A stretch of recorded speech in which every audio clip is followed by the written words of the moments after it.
আজ আমি আপনাদের সামনে নতুন একটা টপিক নিয়ে আসছি। স্কিমিং ফগের এটা হচ্ছে কিভাবে রিডাইরেক্ট চেইন খুঁজে বের করবেন। এর জন্য আমি একটা ক্রাউলসে যাচ্ছি, একটা ওয়েবসাইটে যাচ্ছি।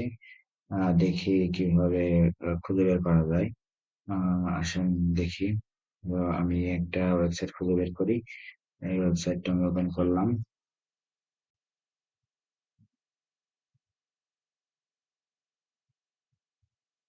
ক্রাউল থেকে ওপেন করলাম। এটা ওপেন করতে একটু সময় নেয়, বেশ ভারী। যেহেতু আপনি একটু হাই পিসি ইউজ করবেন স্কিমিং ফগ ইউজ করার জন্য, যাতে আপনার কাজগুলো দ্রুত করা যায়।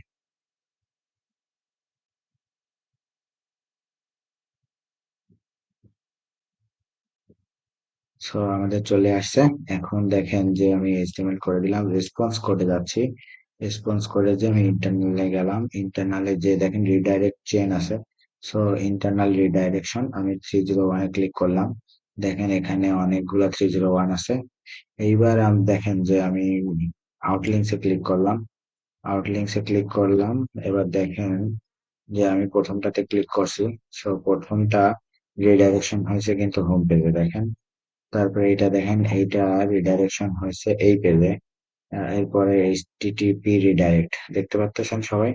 সো এখানে আরো অনেক অপশন আছে। আপনারা অপশন গুলো আপনার অপশন গুলো সবকিছু দেখবেন।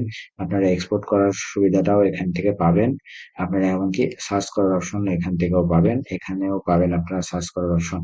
সো দেখেন যে আমি আরো কয়েকটা দেখা দিচ্ছি কিভাবে ডাইরেক্ট চেন আপনারা খুঁজে বের করবেন। এখানে ফর্ম আছে, টু আছে, সেম ম্যাচ। এখান থেকে আপনি এক্সটার্নাল লিঙ্ক গুলোকেও এই ডাইরেক্ট চেন গুলো আপনি খুঁজে বের করতে পারবেন। কে কোনটা ফর্ম থেকে টুতে আসে সেটা আপনারা খুঁজে বের করতে পারবেন সহজেই। আজকে এই পর্যন্ত। ধন্যবাদ।